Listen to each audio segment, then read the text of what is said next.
ayollarni yo'ldan urib hezalakka o'xshab telefonda gangitib, ko'chada gangitib, yo'lda turgan bo'lsa to'xtab ayningni ochib olib gap otish yaxshi ishmi shu ish?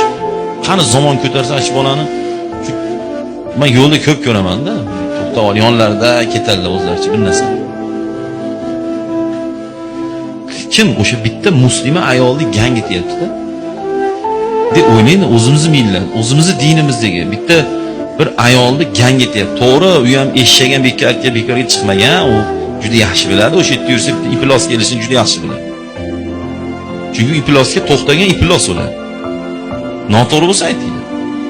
Agar shunaqa bolalar bo'lsa, endi to'g'ri, ichida nimadir deyotgandir, endi senda o, menga qizig'i yo'q. Chunki mana masalan, begona erkaklar bilan bemalol atnasheniyada bo'layotgan ayol kim u? Bizda yomon odam deb bu iplos bu deydimi? Men ham shuni aytyapman masalan.